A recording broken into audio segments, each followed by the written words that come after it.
একদা মুসা আলাইসাল্লাম আল্লাহর সাথে কথা বলার জন্য তুর পাহাড়ের দিকে রওনা হলেন। কিছু সময় পথ চলার পর তিনি তুর পাহাড়ে এসে পৌঁছালেন। তখন আল্লাহ রাব্বুল আলামিন গায়েবী আওয়াজের মাধ্যমে হযরত মুসা আলাইসাল্লামের সাথে কথা বলা শুরু করলেন। হযরত মুসা আলাইসাল্লাম আল্লাহ রাব্বুল আলামিনকে জিজ্ঞাসা করলেন, হে আল্লাহ, আমি জানতে চাই জান্নাতে আমার সাথে কে থাকবে। তখন আল্লাহ বললেন, হে মূসা, এই বনী ইসরায়েলের মধ্যে একজন কসাই বসবাস করে। সে তোমার সাথে জান্নাতে থাকবে এবং সেই তোমার জান্নাতের সঙ্গী হবে। এরপর হযরত মূসা আলাইসাল্লাম বিনয়ের সাথে জানতে চাইলেন, হে আল্লাহ, আমাকে আপনি নবী বানিয়ে এই পৃথিবীতে পাঠিয়েছেন। আমার সাথে তো জান্নাতে থাকার কথা কোনো আল্লাহওয়ালা ব্যক্তির। তাহলে আমার জান্নাতের সঙ্গী কেন কসাই হবে? হে মাবুদ, আমাকে দয়া করে ওই কসাইয়ের ঠিকানা দিন। আমি গিয়ে দেখে আসতে চাই সে কি এমন আমল করে যে আমালের বদলে সে আমার জান্নাতের সঙ্গী হবে। তখন আল্লাহ বললেন, হে মূসা, আজকে তুমি বাড়িতে চলে যাও। সময় হলে আমি তোমাকে ডেকে আনব। আল্লাহর কথা শুনে মূসা আলাইসাল্লাম বাড়ির দিকে রওনা হলেন। এভাবে বেশ কিছুদিন অতিবাহিত হওয়ার পর একদিন হযরত মূসা আলাইসাল্লাম কোনো এক জায়গায় সফর করার জন্য বাড়ি থেকে রওনা হলেন। তিনি রাস্তা দিয়ে হাঁটতে হাঁটতে পথিমধ্যে দেখতে পেলেন একজন মহিলা রাস্তার পাশে দাঁড়িয়ে কান্না করছে। মহিলাটি হযরত মূসা আলাইসাল্লামকে দেখে তার কাছে আসলেন এবং মূসা আলাইসাল্লামকে জিজ্ঞাসা করলেন, হে আল্লাহর নবী মূসা, আপনি কি আজকে আল্লাহর সাথে কথা বলার জন্য তুর পাহাড়ে যাচ্ছেন? যদি তাই হয়ে থাকে তাহলে আল্লাহর কাছে আমার একটি আর্জি পৌঁছে দেবেন। আপনি আল্লাহর কাছে জিজ্ঞাসা করবেন, বিয়ের এত বছর হয়ে গেল তবুও আল্লাহ রাব্বুল আলামিন কেন এখনো পর্যন্ত কোনো সন্তান দান করলেন না। আমি জানতে চাই আমার কি অপরাধ যার কারণে আমি এখনো সন্তানের মুখ দেখতে পারলাম না। হে মূসা, আপনি আপনার আল্লাহকে জিজ্ঞাসা করবেন আমার কোনো ভুল আছে কিনা, কোন ভুলের জন্য আমার এত বছর হয়ে গেছে বিয়ের এখনো পর্যন্ত আমি কোনো সন্তান কোলে নিতে পারলাম না।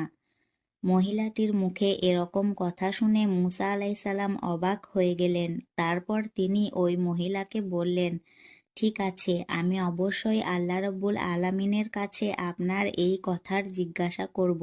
তারপর মূসা আলাইসাল্লাম সামনের দিকে হাঁটতে লাগলেন। তারপর তিনি মনস্থির করলেন আর সফরে যাবেন না। তারপর তিনি তুর পাহাড়ের দিকে রওনা হলেন এবং তুর পাহাড়ে এসে আল্লাহ রাব্বুল আলামিনের সাথে কথা বলা শুরু করলেন। মূসা আলাইসাল্লাম আল্লাহর কাছে জানতে চাইলেন, হে আল্লাহ, আমি রাস্তা দিয়ে আসার সময় এক মহিলা আমাকে বলেছে তার বিয়ের অনেক দিন হয়ে যাবার পরেও তাকে কেন আপনি এখনো কোনো সন্তান দান করেননি। সে জানতে চেয়েছে তার কি এমন অন্যায়, কি এমন অপরাধ যার কারণে আপনি বিয়ের এত বছর পরেও সে কোনো সন্তানের মুখ দেখতে পারল না। তারপর আল্লাহ রাব্বুল আলামিন গায়েবী আওয়াজের মাধ্যমে জানিয়ে দিলেন, হে মূসা, তুমি ওই মহিলাকে জানিয়ে দাও যে আল্লাহ রাব্বুল আলামিন তার ভাগ্যে কোনো সন্তান লেখেননি, যার কারণে সে মা হতে পারেনি। একমাত্র আল্লাহই যাকে চাইবে সন্তান দান করবে। যার ভাগ্যে সন্তান লেখা থাকবে সে শুধুমাত্র সন্তানের মুখ দেখতে পারবে। ওই মহিলার ভাগ্যে কোনো সন্তান লেখা নেই, তাই সে কোনোদিন মা হতে পারবে না। আল্লাহ রাব্বুল আলামিনের কাছে এরকম কথা শোনার পর হযরত মূসা আলাইসাল্লাম বাড়ির দিকে রওনা হলেন। হঠাৎ করে তার ওই মহিলার কথা মনে পড়ে গেল। তারপর তিনি ওই মহিলার বাড়ির দিকে রওনা হলেন। অতঃপর তিনি ওই মহিলার বাড়ির ভিতর প্রবেশ করলেন এবং ওই মহিলাকে বললেন, হে মা, আল্লাহ রাব্বুল আলামিনের সাথে আমার কথা হয়েছে। আল্লাহ জানিয়ে দিয়েছেন তোমার ভাগ্যে কোনো সন্তান লেখা নেই, যার কারণে তুমি কখনোই মা হতে পারবে না। হযরত মূসা আলাইসাল্লামের মুখে এমন কথা শুনে ওই মহিলা চিৎকার দিয়ে অঝরে কাঁদতে লাগলো। মূসা আলাইসাল্লাম সেখান থেকে চলে আসলেন। ওই ঘটনার কিছুদিন পর একজন আল্লাহওয়ালা বুজুর্গ ফকির আসলেন এবং বললেন, বাড়িতে কি কেউ আছেন? আমাকে কিছু খেতে দিন, আমি বেশ কিছুদিন যাবৎ না খেয়ে আছি, আমাকে কিছু খেতে দিন, নিশ্চয়ই আল্লাহ আপনার মনের আশা পূরণ করবেন। তখন ওই মহিলা ওই ব্যক্তিকে ঘরের ভিতর নিয়ে আসলেন এবং তাকে 4টি রুটি খেতে দিলেন এবং খাওয়ার পর ওই মহিলা ফকিরকে উদ্দেশ্য করে বললেন, আপনি তো আল্লাহ তাআলার বুজুর্গ ফকির, আপনি আল্লাহ তাআলার নিকট দোয়া করেন যেন আল্লাহ রব্বুল আলামিন আমার গর্ভে একটি সন্তান দান করেন।